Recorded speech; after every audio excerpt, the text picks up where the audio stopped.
Welcome to Empire Building, the podcast where we talk about building big businesses and even bigger lives. I'm your co-host, Seychelle Van Poel. I'm Wendy Papazan. And I'm Via Williams. Every empire builder needs to recruit talent to grow their business. It's just one of those things. Some businesses are actually rely on recruiting. Mine do. Mm-hmm. I professionally sort of run a sales force of recruiters. I personally recruit. So for us, it's our primary business model. But even if it's not, even if you sell widgets, you still have to recruit to grow your empire. It's just one of those things. Especially right now. Oh my gosh. Especially now. That's why we're doing it, right? That's why we're doing it. Yeah, Everybody is short staffed. What were you just saying about if you need good people? Yeah, Seychelle, you were just telling us about your favorite restaurant. Yeah, we love, so Uchi is in Austin and Dallas. And I think they've got a Denver location. Anyways, that's our go-to date night spot. We go for social hour. It's fabulous and delicious. And the last 2 times we've tried to go and call up there, they can't even keep the restaurant open because so many of their people are calling in. And so they're literally having to shut down. They've had to shut down one or both of their restaurants for an entire night. That is crippling if you're a restaurant. So even some of our favorite places that we would willingly take all my money, right? Can't even take our money because they can't stay open, and it's heartbreaking. So it's so needed.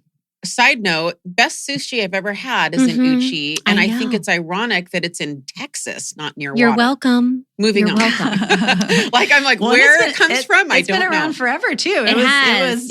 Yeah. Our first apartment was actually across from the original location of Uchi. That is Uchi dangerous is for my pocketbook. Superb. Yeah, it is dangerous. So good. It's so good. I'm in Seattle. We have pretty good sushi. Yeah. Uchi's amazing. Anyway, but I digress. But here's the thing, and that just proves what we're going to talk about today. Most people think of recruiting as an event. Okay, I need to hire one person. I need to hire this role. That is so true. That's so true. I need to hire a server. I need to hire a real estate agent, whatever it is. But I think that's a mistake. Right? I believe all empire builders, and this is the Empire Building Podcast, should think about recruiting as a process, not an event. This is a process I believe needs to be adopted and focused on as part of your business systems and your business processes, because it is the most important aspect to growing your business. Period. End of story, right? Yeah. Finding the right talent will determine if you succeed or fail, in my opinion. I love that, Via. And just if we're raising our hand and admitting our own guilt in that, I for sure have been guilty of if I can just hire one more person, I'll be good. Or if I can just hire 3 more people, we'll be good. And I'll tell you, when we had our big kind of fallout in 2020, I was guilty that we got cocky and we had a bunch of talent. We thought we were just good. We were set. We didn't need to add a whole lot more people. And that's right when everything fell apart and we found ourselves having to completely rebuild the sales side of our business. And it was because we didn't have a bench of talent to pull from. We got lazy behind the wheel and kind of got a little too confident, and too big for our own britches and thinking that wasn't necessary. And we found ourselves really having to, double and triple time it in a really hard market to make that up. And so if you're in that boat, we've heard from several of you that listen to the podcast. If you're in that boat, I just want you to know that all 3 of us have personally been there. And I know Sarah, who's not on today, has been there too. And so we're coming to you from years of experience failing forward at this topic to maybe hopefully save you some time and energy to not have to go through it like we did. So if you're not too removed from a key hire, you can assume you're going to get the job back. That's my rule of thumb.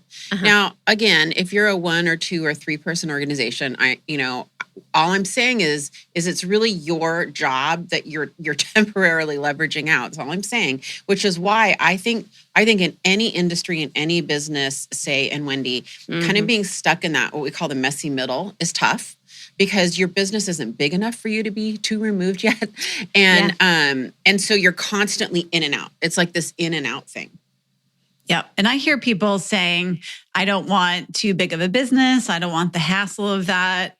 But the reality of that is there is a sweet spot where you have a nice, you've probably got someone that's maybe directing your sales. There's somebody who's directing your operations, and you've got a few people underneath them that hopefully are getting cross-trained so that if one of your 2 or 3 key players, I've got 3 key leaders on my team, and one's in charge of lead generation. And if any one of those key leaders fall, they each have people underneath them that I can kind of count on in order at least to kind of cover their bases until we can hire someone. Yeah, exactly. And it's funny. Let's talk about Sarah since she's not here, please. Okay. I was visiting her headquarters a couple months ago and got an office tour, met with all the department heads, and an extraordinarily impressive operation. And we got to her office and I'm like, Sarah, why aren't you, sort of like quadruple the size? Like, you are dialed in. You have this empire that's incredible and you've got a really good foundation. And she looked at me, she said, the only thing stopping us is people, is hiring. Hiring the right leaders, hiring the right, that kind of middle manager that's kind of managing the different pods and the different divisions of your business. I mean, the struggle is real. It's just, this is one of the hardest parts and obstacles of growth.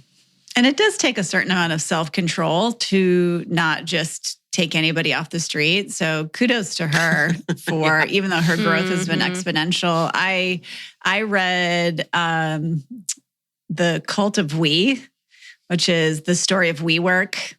And it's going to be a show. And their exponential growth. And you can just see what it looks like when you have unlimited money. And you're just hiring anyone off the street.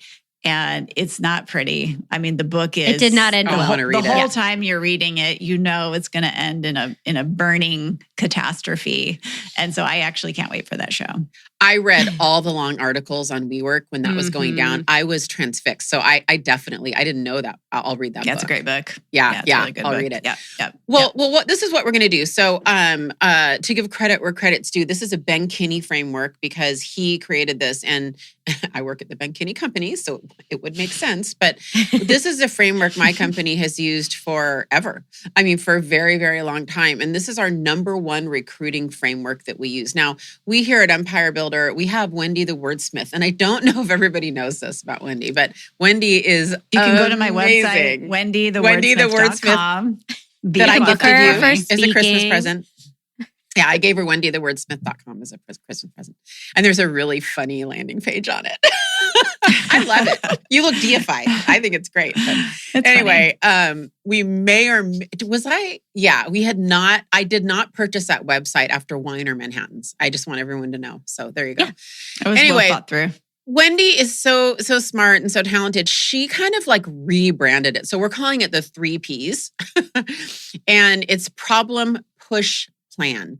Now, full disclosure, we call it problem, button, plan. So if I slip by accident, button is push, but problem, push, plan. And this is just a great sales framework. It's actually it's so ingrained in our organization and how I lead. It's, when a framework's so ingrained, you just start thinking and doing it naturally in all aspects. It's one of those frameworks for me. And we're just going to walk through what each of those steps are because it's a really competitive job market out there. And even if someone submits an application, you do not have them. It's not guaranteed that you're going to be able to hire them. And a lot of the times we're actually going after and recruiting people that are currently employed. Because by the way, guys, like the best ones are currently employed. That's right. So that's especially part of the process. In this market. Either that or they're traveling across the country in an RV. Yeah, I'm doing it right now. I just had a meeting yesterday with someone pretty young, I recruit for a living. And so, right now I'm literally calling and trying to get people that are currently employed. I'm just going to admit it. So I use this. That's, if anybody's looking for a job. Yeah. Dial 1-800-VIA. Yeah, which is not a number, but. But you know how All to right. So Seychelle, as per our tradition, how many parts are there to this? There are, this tradition actually has 3 parts instead of 6 parts. This has 3. Because and some of you may notice you're going to say number 6 is 1. our thing. What if I just don't tell you what number 1 is? I mean, is that a problem? So, all right, fine. We'll go ahead and jump in. So number 1 is the problem. And we need to source what the problem is. And oftentimes what someone tells you the problem is and what it actually is are 2 different things. So when you're recruiting, you really need to peel back the onion layers to get to the person's biggest problem they are facing. And this is really the discovery process. And in order to get them comfortable and opening up to you, you really need to create a bond with them. And so oftentimes you're going to find that utilizing the Ford method or the FORM method is a great way to get into bonding. And the Ford method stands for F is for family, O is for occupation, R is for recreation, and D is for dreams. Or the FORM is the same 3, family, occupation, and recreation, but the last one is motivation. And these are simple cues that can really get you both talking and get you into dialogue. And so I always love to ask, like when you're not at work, what do you do for play? Is a great one. Or like, tell me about a trip you took in the last couple of years, if you like to travel, or, what is something you do for fun? Just to see where you can find connections and similarities to get that forward part going. Yeah. And to be clear, asking questions about someone's family during the hiring process is, you probably need to be pretty careful about that. Right. Because you might have some HR violations. Just as and a don't note. use these for discriminatory practices either. Yeah. So Family in the Ford process is like this. Someone you're kind of small chat, like talking with someone, and they go, "Yeah, I was just at Disneyland with my kids." Like, "Oh my gosh, how old are your kids?" It's that's really, you're just riffing off of something, right? Mm-hmm. If it's in an open house and you're a real estate agent and they walk in with a Washington State University ball cap on, you're going to probably just go, "Oh, you're a cougar." I mean, and just like in Austin, you'd say, "Oh, hook 'em." So, I mean, it's all just, super benign. It's just to kind of get in there. And But just to be clear, because not everybody spends all their time recruiting, right? Like you do, Via, and just to be clear about that. Yeah. So, so we're really trying to, with our first one, remember, we're talking about problem, push, and plan today.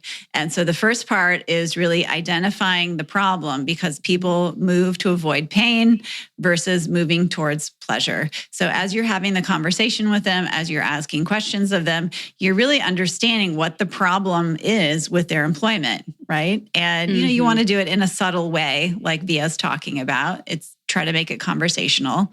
And then once you've discovered, once you've kind of bonded, the next part of discovering the problems is to get really good at asking the right questions. And so I usually start with some basic open-ended questions. You don't want to have any yes or no questions because you're just trying to have a conversation. You don't want to have any whys or buts in there, because a why question generally, kind of makes people raise their hackles. Yeah, and makes them uncomfortable. And you're really focusing on them, not on your company. Okay, you're not there. You're not there to sell them. You are there to sell the company in a way, but that's what plan is.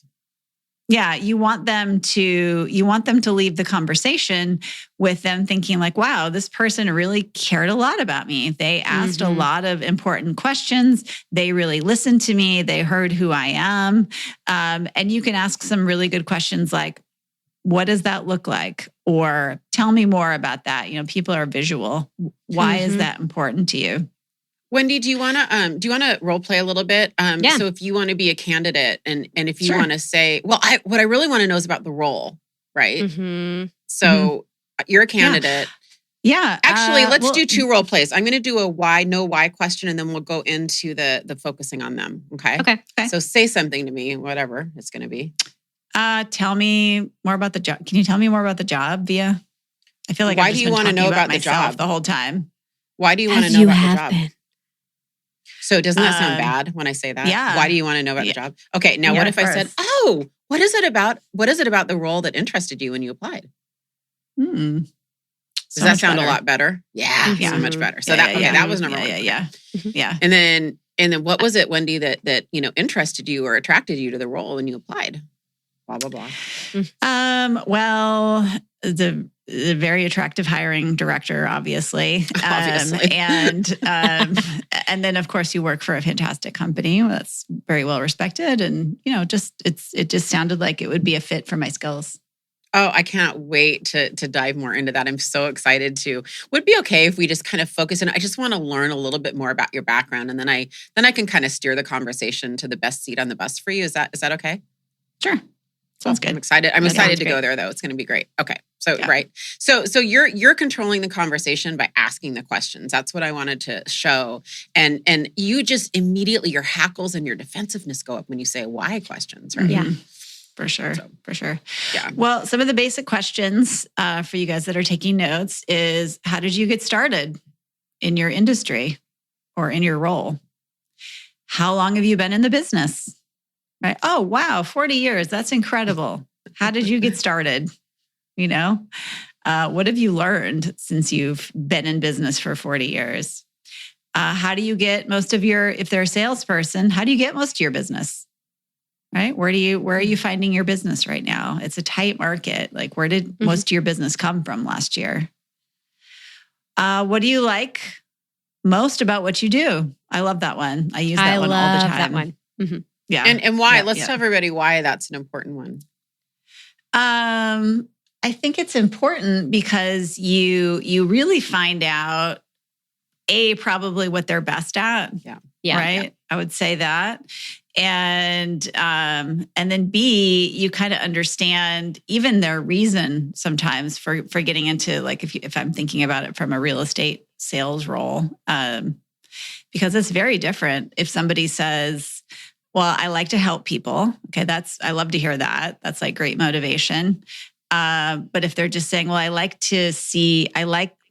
real estate. I like seeing the insides of houses. I know that when they're doing, 97 deals in a year, like my top agent did, they don't feel that way anymore. They don't like to see the insides of many houses. You have to have a bit bigger reason for coming to work every day. That's right.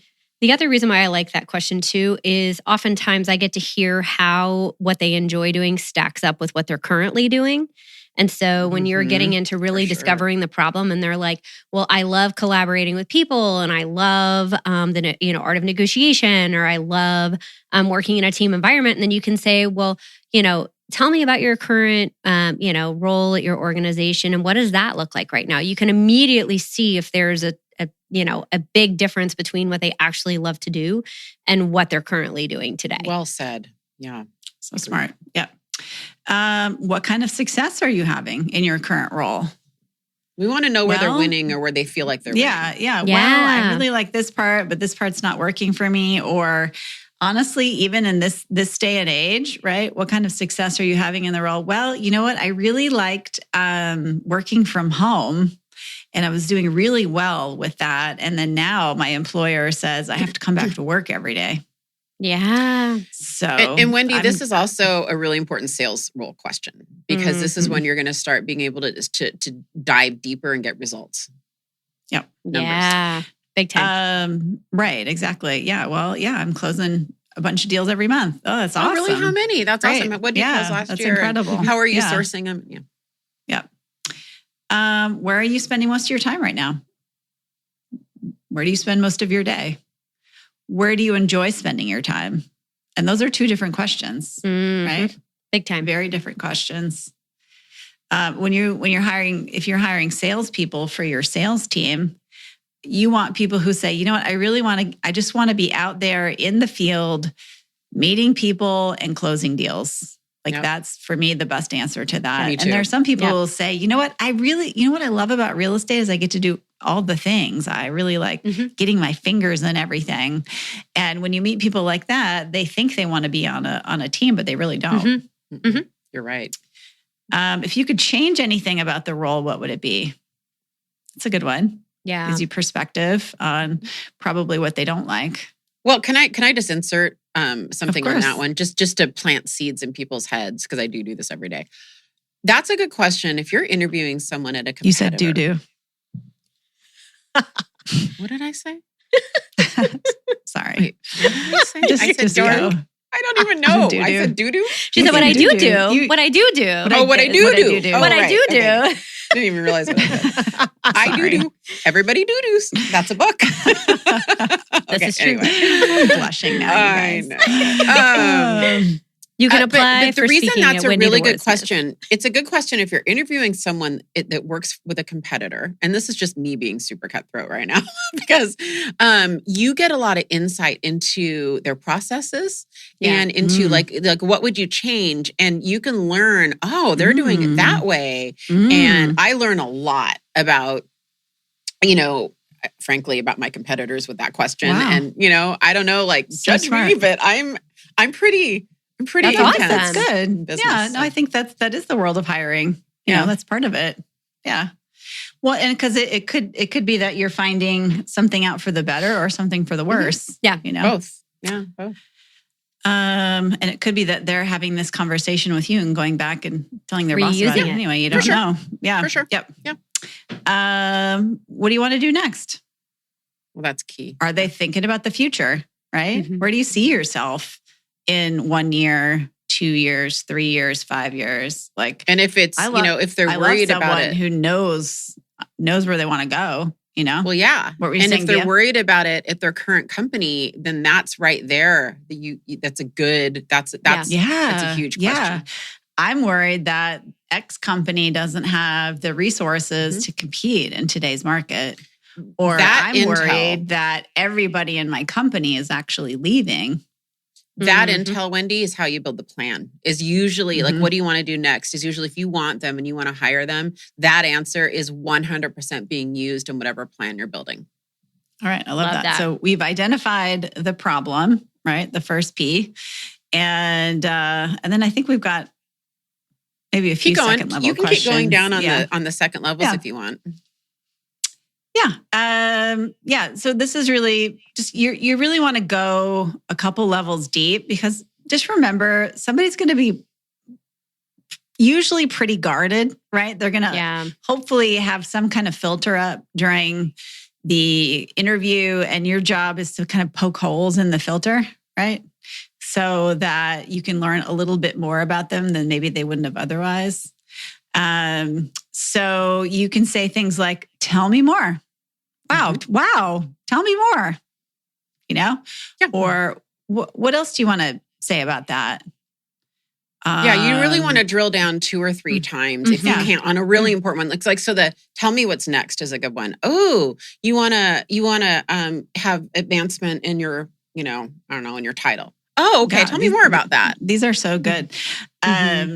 What's going through your mind right now? Like a lot of times you'll see something on somebody's face. If you're a good listener, right? Your job is to be a good listener. So you'll see something on someone's face and you can just be subtle enough to pick up on it and say, what's going through your mind right now? Yeah. And by the way, Wendy, I ask that one a lot when we're starting to get to plan. That when I'm talking, I will pause after sort of a segment and I'll go, so what's going through your head right now, Wendy? And all this. And then another one that's not on here that I will often say at that point is, what's your temperature read right now? So that's a Via-ism. If you, all these people who I've interviewed are like, that's exactly what she says. The other thing that You're I a love shark. in that, yes, you are a shark. The other thing that's a fun one too is to say like, well, what would your friends say about that? Or like if they're kind of digging in and they're uncomfortable and they're like, well, I don't know. And you're like, well, what would your good friend tell you about that? Or like, how would your, like, if you aren't getting into the family thing, if you go to like, well, what would your good friend tell you about that? Or like, what would your spouse say about that? Like sometimes that kind of like all of a sudden a spouse will say something more real than what they even want to admit to themselves. And so I've had it before. It's like, oh, my, sister's been telling me for years, blah, blah, blah, blah, blah, blah, blah. So that's something. So there's a lot of drill down questions, and we can put them all in the show notes. Here's the thing: you do spend I think that the most successful anyway, recruiting and hiring meetings spend the most time on doing discovery, and trying to source the problem, and then we're going to move into the push, right? But there's a reason we're spending a little bit more time on this, because this is about spending time focused on them. Yeah. See, that they don't walk in the door and we don't just give a presentation on our company, guys. That's not good hiring and That's recruiting. selling. That's not recruiting. That's just right. selling. Good distinction. Yeah. Yep. So, so anyway, we can put some of these in the show notes, but learning good questions is everything. It's everything. It's everything. It's everything. It's really everything. The scope of your life will be determined by how good your questions are that you ask. Yes. Yep. Yeah. So we've got the second part of the framework is our second P, or it's the push or the hot button. And this is the push that's really going to motivate them to make a move, because most people, most people are averse to change. 70% of the world is a high S, which means they're averse to change. They want security. Yeah, of course. People want stability. They want security. And there's got to be some reason for them to actually make a move. So you just have to listen for it, while you're asking all those questions. And you just have to figure out why they're actually motivated to make a move. Yeah, go ahead, Bia. Well, and so, I was just going to dive into this a little bit, Wendy. So there's kind of external and internal pushes, right? So the external ones are, I may or may not be happy in my job, but I'm getting married, I'm getting divorced, I want to buy a house, I have to relocate because a significant other is relocating, I have hit a ceiling. There's kind of external, sort of obvious ones, right? But then there's intangibles. And then there's ones that are super internal that you have to really watch for, which is just why I wanted to jump in. Because the whole time you're doing discovery, you have to just get really good at hearing cues like, am I hearing cues that they're financially stressed? Am I hearing cues that they feel like they're failing every day? And up till this job, they've had a huge track record of winning. Can I help them win every day? Do I think that they're talented enough to hire? Can I help them win, right? There's a lot of things that you can kind of listen for that they may or may not be aware of, actually, which is interesting. And so the external push, they're often aware of, but also look for that internal, intangible one that they're trying to hide, and or they may not completely understand themselves. That is an absolute gold nugget right there. That is so crucial. Like if you're taking notes, put stars next to that. That's fantastic, Bia. Yeah, I love that. Yep. Well, and sometimes it's even smaller than we think it is. I had a couple team members that I hired. They both came from the same team. And there were other problems that they had, but kind of the straw that broke the camel's back is this team required everyone on the team to wear these logoed polo shirts, even the W-2 employees. And people just didn't want to do it. They were like, listen, there's too many rules. I just want to be able to wear what I want. I want to feel comfortable in it. And it wasn't the thing, but it was like the straw that broke the camel's back. And so sometimes it's small, Yeah. It's easy to win sometimes, right? To your point, exactly. Although I would argue, like you said it, but I would argue that's indicative of a broader. It's indicative it's a bigger of the culture, problem. But it's still, indicative of the culture. Most people can win against that culture. Yeah, exactly. Guess what? At this company, you get to wear whatever you want. Yeah. I'm in. Yep. I'm coming. I'm in. Right. Well, anyway, that's push. It is. That's a push. But that was the straw that pushed them over the edge. Yeah. All right, let's go into plans. So let's go to the third part of this is the last part of the framework, and that is your plan. And it's important that you come up with a career plan that makes you the only option. And because you have spent time digging into their motivation, digging into what's going to push them over the edge, right? You know how to build the perfect plan that makes your company amazing, that talks about how great your culture is, how perfect this role is for them, and why they should want it and why you want them for it. And so what you're going to look for is you're going to look for their problems and challenges from your discovery process, and you're going to solve their problem with your role in your company. Hey, before we hop into these questions, can I ask a question? Yeah. Question to Bia, actually, and this is an honest question for me. So I think I probably suffer from being a little too generous sometimes when I talk to people, and I offer up more options. Sometimes I say, I'm gonna help you find different options that might work for you. Like You mean working for different people? Yeah, I do that. I do that sometimes. Like sometimes, yeah. Yeah. Well, like I say, okay, you might be another fit for someone, or like, should I just stop saying that? No, if it's true, I mean, if I would stop saying that, if you think they would be an amazing fit for you, I would stop saying that. But I actually think that that should be part of your process, not your event.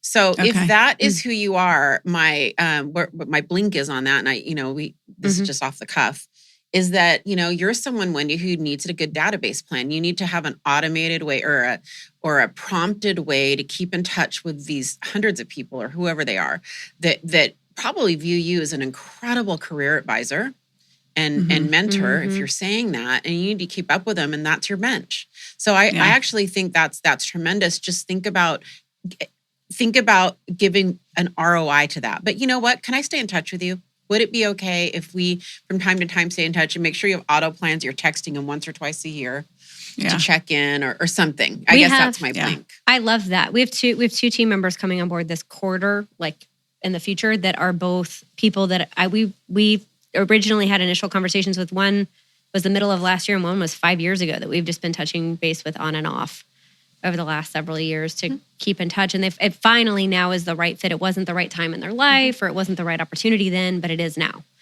I think you never stop doing that ever. And I think that patience is something we actually talk about a lot in our company internally, that a lot of us are, I always quote Wendy, blowing and going all the time. And we have fast speeds, and we're aggressive, and we're direct, right? Yeah. But you have to also have patience. And patience pays off in spades in the long game. So I like it that you do it. Just but maximize that effort. I love that. It's great. Well, and as you're coming up with the plan, you really got to figure out what that problem is you're trying to solve. Is it that you could make them more money, right? Or could you give them more time, or give them a different schedule, or let them work remotely, or maybe that's a problem for them now and they can't do that. Could you give them an encouraging or positive and uplifting culture? With no polo shirts. With no polo shirts, yeah. Where they can win every day. I mean, I would love that culture. Could you... That is your culture. Oh, wait, that is, isn't it? It is. Except on Fridays, we talk about Fail Forward Fridays. But that's because we're growing. I have a funny story. I have a funny story about Fail Forward Fridays. We had a really fun day today. I'll just tell you that that's a good morning. one. That's awesome. Yeah. I love that. Could you let them, work in their strength zone more so they feel like they're winning? If you're really listening to what they like to do, and you're hearing that they're only getting to do what they love 20% of their time in the role. That is so huge. If you could flip that. If you could just star one of those, like, that's just huge, because 70% of people hate their jobs because they're not a match for it. Yeah. Nobody ever told them what they were good at when they were a kid, and they never figured it out until they were 45. And then they're like, wow, I hate my day job. And it's like, because you don't like accounting, And how many people go to college and major in one thing and then end up doing something completely differently? Like, I can't tell you how many of our friends' kids right now are in their 20s, and they're like, well, I went to school for X, but I actually hate doing that. I went to school for political science. So yeah. So did I. I was an advertising major. You both are poli-sci. Cool. I didn't know that. Poli-sci and journalism. I was a double major. You complete me. Oh, I love that. Yes, you may use part of that. I think both of you probably use part of your major on a daily basis right now. But you're not necessarily in those fields professionally, right? You're doing something completely different than you thought you were majoring in. So how many humans are finding themselves professionally in that boat because they never stopped to ask the questions? And more than ever, coming out of a pandemic, people have had time to stop and ask some questions. And so you really need to pay attention to that. We have more career change people coming onto our team than I have seen in a long time. That we're talking to, because they're just it's crazy. Waking up. I know some companies that are losing one person a day. Yeah. Because they're just waking up saying, this isn't what I want to do. I was doing it because it worked and I was good at it, but I don't enjoy it. So that's a huge one. Could you give them a better boss? And hint, that's you. Yeah. Are you awesome? Are you awesome to work with? Could you give them 401k or retirement? Could you give them paid time off? I wish we could do a poll right now and say, if you could have, which empire builder? Sarah, because we already know it's Sarah. She's like the best boss for sure. But I feel like my ego is going to be bruised because everyone's going to go like, Seychelles. No. I think we'd be tied. I think I think we all have different strengths. I think that's what makes us really dynamic between the four of us is we all have different ways we push each other. We should actually pull our people Friday and Fun do Day. like we should do like a 360 and have our people answer that question. That would actually be a good one. You've got so many people, so. I know. I did have one of my people text me last night. He's like, "You are the best ever worked for, leader I've ever worked for." So I was like, yes, winning. Okay, well, you're the winner. I win today. So for Friday Fun Day, we kind of tied. Friday Fun Day kind of ties with that. That's pretty fun. Anyway. We have fun every day. And then, could you offer, I think something else that's huge is so many companies look at people in their professional world, but they don't offer them any professional growth or personal growth. They're not invested in their personal plan at all. And like, if you're not asking questions about them personally to figure out how they can grow in that way, like there's a whole half of a human you're missing. And I think if your organization can offer that, that's a huge part as people want to feel like they belong and that they're being invested in and growing. So pay attention to that. And then, could you create a vision and a path for their future? Can you show them the path to where if they've said where they want to be in 1, 3, or 5 years, do you have the map that can show them how to get there, right? That's a huge And this is the trickiest part of a small organization is that if you're not really growing as an organization, you're going to hire talented people and then they're just not going to have anywhere to go. And you just have to understand that that's the case because you hired them because they're a big thinker and they want more out of their life and they want to have a big business and a bigger life as well. And so if you hire that person, right, which is what you want, then if your organization isn't growing exponentially, then they're probably going to have to go somewhere else to find that. And you know what? That's okay. Right? Yeah. Either one is okay. You can grow your business to encompass their world, or your business can stay somewhat the same and they can move on and do something else. Either way, it's fine. Yeah, it is fine, Wendy. And, to wrap up, a lot of us at a certain point, Jay came to work with Gary Keller when Keller Williams wasn't the size it was. I came to work with Ben Kinney even 3.5 years ago. Very different. My future roles don't even exist yet. And Jay's certainly didn't. And so at a certain point, you're choosing a person, you trust their vision, you trust that they're going to build what they say they're going to build, and you grow together. Right. And you grow together. If you already have a big organization or you're like me, you work for somebody in a big organization, I 1000% trust my co-founders. We are growing big. There's no doubt in my mind. And so, I can easily recruit to that, right? I think that the last 2 points, just to put a pin in them as we wrap, offering personal growth, mentoring, growth opportunities, all 4 of us empire builders here on this podcast, we all have this extra element of wealth building that we coach and counsel and encourage as part of our culture. So when you come to work for any of our organizations, there's what you make, and then there's this intangible. We're tracking our net worth with our people. It's increasing. We're encouraging rental properties and investment properties, and that alone is one of my weapons. I don't know if the word is weapon. The other one is advancement plan and opportunity path. Those are the 2 things that probably make me win when I'm competing against other potential employers, or, all things being equal. It's the culture of personal growth and wealth growth, along with role growth and advancement, and income growth. So this is a great recruiting framework that I have used for years. Our whole organization uses. It's just great for a lot of things, not just recruiting. Problem, push, plan, the 3 Ps.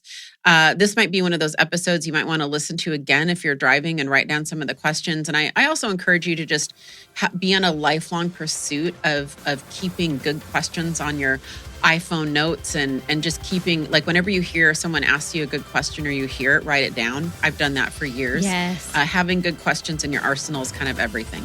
So thank you guys for listening today, and we will see you next Monday. And please, please tell a friend about us and take the time to give us a 5-star review. We would love that. Have a great day.